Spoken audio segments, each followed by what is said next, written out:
17. Unwelcoming Committee. The humbug whistled gaily at his work, for he was never as happy as when he had a job which required no thinking at all. After what seemed like days, he had dug a hole scarcely large enough for his thumb.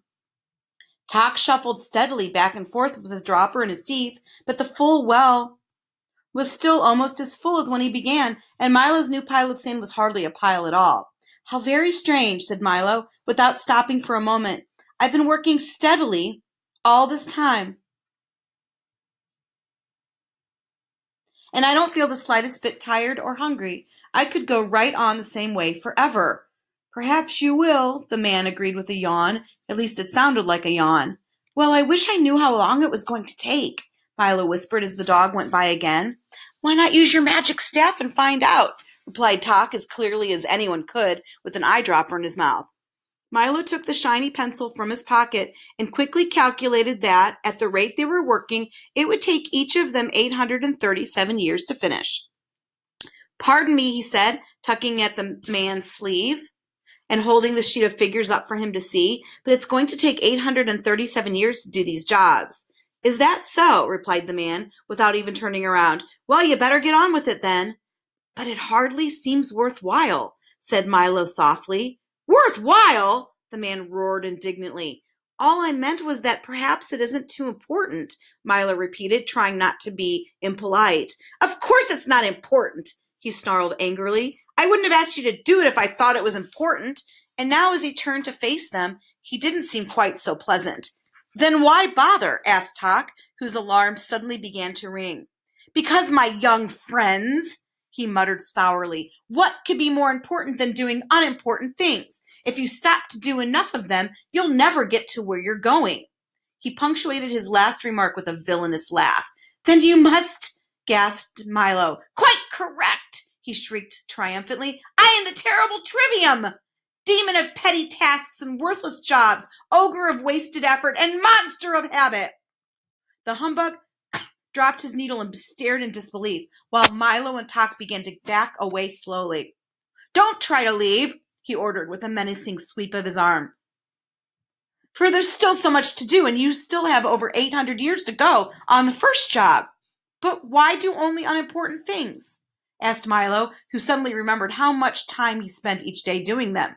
"Think of all the trouble it saves," the man explained, and his face looked as if he'd been grinning, an evil grin, if he could grin at all. "If you only do the easy and useless jobs, you'll never have to worry about the important ones, which are so difficult. You just won't have the time, for there's always something to do to keep you from what you really should be doing. And if it weren't for that, you'd never know how much time you were wasting." As he spoke, he tiptoed slowly towards them with his arms outstretched and continued to whisper in a soft, deceitful voice, "Now, do come and stay with me. We'll have so much fun together. There are things to fill and things to empty, things to take away and things to bring back, things to pick up and things to put down. And besides all that, we have pencils to sharpen, holes to dig, nails to straighten, stamps to lick, and ever so much more. Why, if you stay here, you'll never have to think again. And with a little practice, you can become a monster of habit, too." They were all transfixed by this Trivium's soothing voice, but just as he was about to clutch them in his well-manicured fingers, a voice cried out, "Run, run!" Milo, who thought it was Tock, turned suddenly and dashed up the trail. "Run, run!" it shouted again, and this time Tock thought it was Milo and quickly followed him. "Run, run!" it urged once more, and now the humbug, not caring who said it, ran desperately after his two friends, with the terrible Trivium close behind. "This way!" the voice called again. They turned in its direction and scrambled up the difficult, slippery rocks, sliding back at each step almost as far as they'd gone forward. With a great effort and many helping paws from Tock, they reached the top of the ridge at last, but only 2 steps ahead of the furious Trivium. Over here," advised the voice, and without a moment's hesitation, they started through a puddle of sticky ooze, which quickly became ankle-deep, then knee-deep, then hip-deep, till they were finally struggling along through what felt very much like a waist-deep pool of peanut butter. The Trivium, who had discovered a mound of pebbles which needed counting, followed no more, but stood at the edge shaking his fist, shouting horrible threats and promising to rouse every demon in the mountains.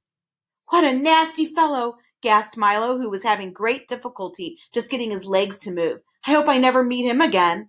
I believe he stopped chasing us, said the bug, looking back over his shoulder. It's not what's behind that worries me, remarked Tock, as they stepped from the sticky mess, but what's ahead. Keep going straight, counseled the voice, as they continued to pick their way carefully along the new path. Now step up, it recommended, and almost before they knew what had happened, they had all taken a step up and then plunged to the bottom of a deep, murky pit.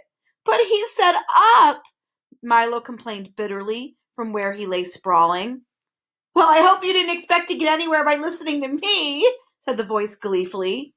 We'll never get out of here, the humbug moaned, looking at the steep, smooth sides of the pit. That's quite an accurate evaluation of the situation, said the voice coldly. Then why did you help us at all? Shouted Milo angrily. Oh, I'd do as much for anybody, he replied. Mad advice is my specialty, for as you can plainly see, I'm the long-nosed, green-eyed, curly-haired, wide-mouthed, thick-necked, broad-shouldered, round-bodied, short-armed, bow-legged, big-footed monster, and if I do say so myself, one of the most frightening fiends in this whole wild wilderness. With me here, you wouldn't dare try to escape. And with that, he shuffled to the edge of the pit and leered down at his helpless prisoners. Tock and the humbug turned away in fright, but Milo, who had learned by now that people are not always what they say they are, reached for his telescope and took a long look for himself. And there at the rim of the hole, instead of what he'd expected, stood a small, furry creature with very worried eyes and a rather sheepish grin. Why, you're not long-nosed, green-eyed, curly-haired, wide-mouthed, thick-necked, broad-shouldered, round-bodied, short-armed, bow-legged, or big-footed, and you're not at all frightening, said Milo indignantly. What kind of a demon are you? The little creature, who seemed stunned at being found out, leaped back out of sight and began to whimper softly.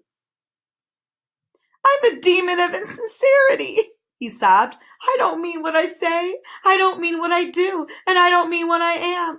Most people who believe what I tell them go the wrong way and stay there, but you and your awful telescope have spoiled everything. I'm going home. And crying hysterically, he stamped off in a huff. It certainly pays to have a good look at things, observed Milo as he wrapped up the telescope with great care.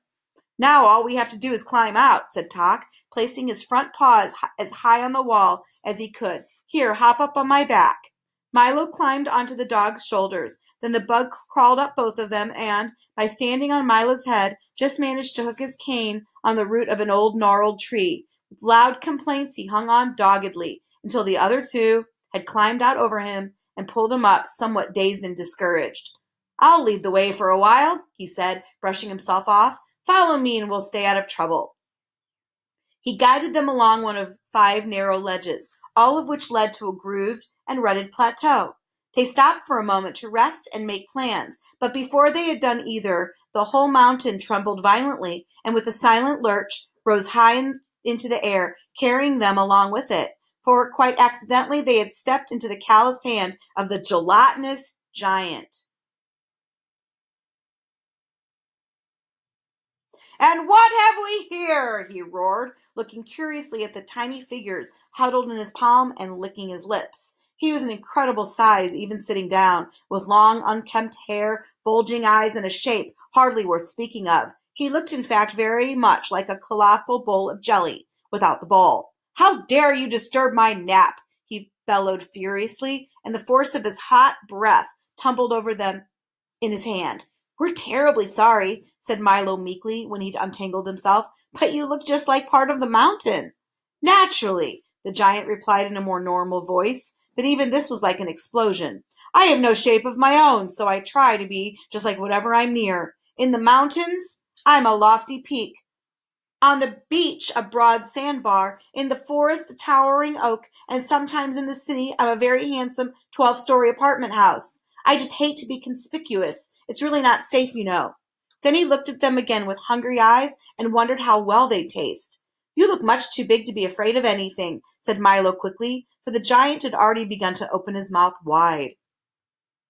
I'm not, he said, with a slight shiver that ran all over his gelatinous body. I'm afraid of everything. That's why I'm so ferocious. If the others found out, I'd just die. Now do be quiet while I eat my breakfast."